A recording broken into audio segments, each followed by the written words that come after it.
So dangerous to self and dangerous to community. Now, internationally, we look at the world, and the world is a tinderbox, Yeah. Yeah. as you know. So it's been a very strange time.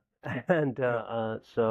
Israel and Palestine, there have been talk of a ceasefire taking hold. It's still embryonic Yeah. at this point. It's been nearly 8 months.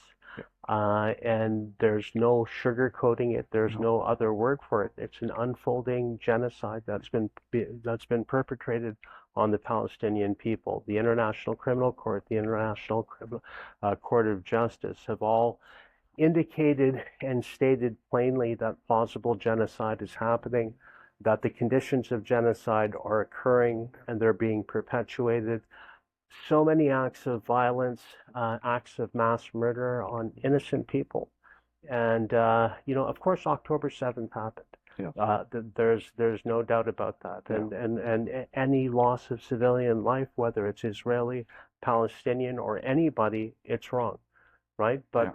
But when you're illegally occupied, you have an obligation and a right to defend yourself and fight for freedom. 1994, in the aftermath of apartheid in South Africa. So over there at that time, that was the cause célèbre of that time. And I was a young man, I was a student. We marched for it. Free Nelson Mandela, free South Africa, boycott, divest, and sanction South Africa. And you know what? It worked. Yeah. It worked. There was such a groundswell, protests, people, civil disobedience, demonstrations, all of it worked. Yeah. And South Africa is a free country. Yeah. Right now, we have encampments at your alma mater, at UBC, at universities across the country here, the US, and Europe. Those students are being harassed. Yeah. Those students are being doxxed. They're being threatened. They're being censored and censured. People are saying, well, we're not going to hire you. Some people have chosen not to graduate. Some people, once they've developed their conscience, because as you know, university, when you're in that place of higher education, or even if you're in the school of hard knocks, once you grow to a certain point, you realize, look, there's a difference between what's right and what's wrong. And people have clearly seen, like we call it, was it prima facie evidence, right? Like there's no doubt of it. And but for a judge, you being a judge or we being a judge, the impartiality, you go where the evidence takes you. And the evidence is there. And it's very clear and plain to see. But for a lot of folks, just by saying the word genocide, they're censored. They're censured. Yeah, I don't think we should be afraid of any terminology. I think what we should concentrate on is in the Middle East particularly, there has to be a two-party, two-state solution. Two-state solution. Yes. And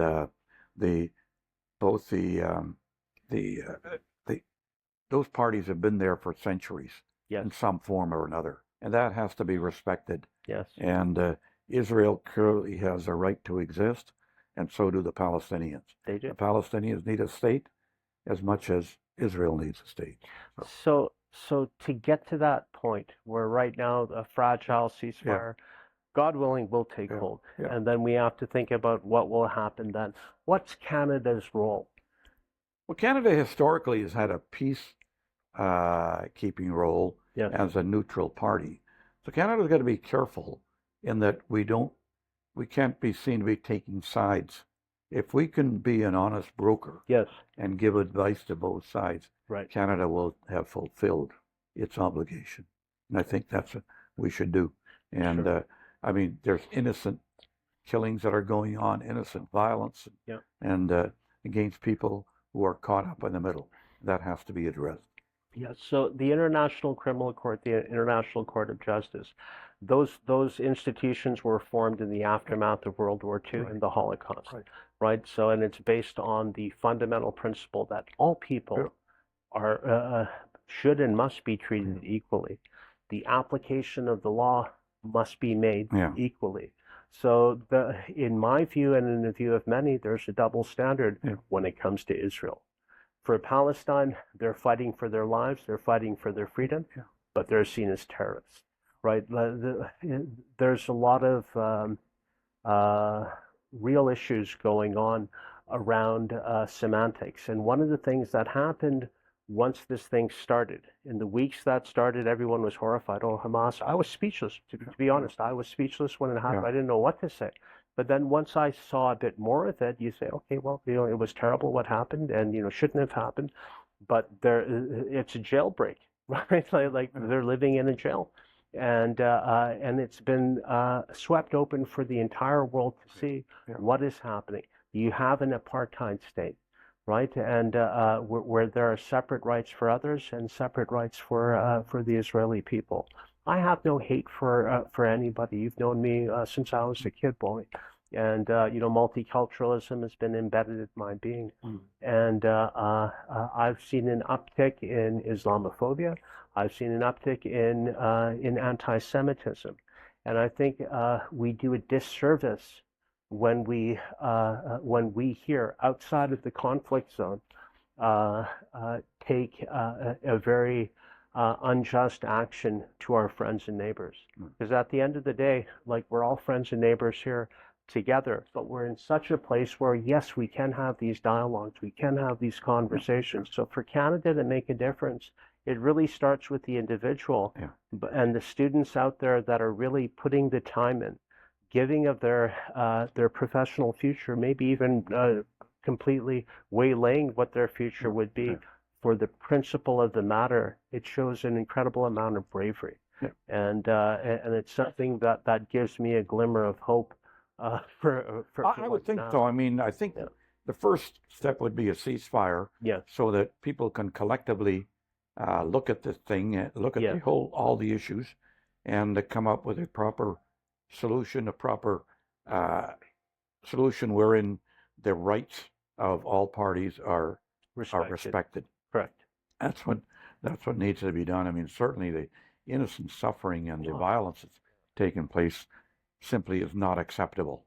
And so there has to be a compromising of views, and the people need to sit down together and decide what's in the public interest and in the interest of everybody.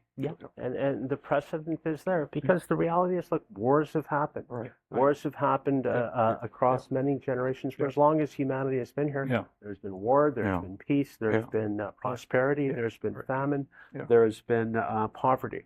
And in order to uplift the dignity of some people, you uplift the dignity of all people. And to work towards that, that's something that Canada quite rightfully has been seen as an upholder of that. But what I've seen during this whole thing is the timidness of our leadership to where they're really waltzing around how to phrase a sentence or how to phrase a motion about this, and in the end, when you're trying to please all people all the time, you please no one. Like to really see very strategic and very definitive communication by our country that's representative of the citizens of the country. If you took a poll right now, I would hazard to guess that most believe that this is one of the most unjust situations that's going on in the world right now. And we need to do something about it. It's just a reality. No, I agree. And this is no time for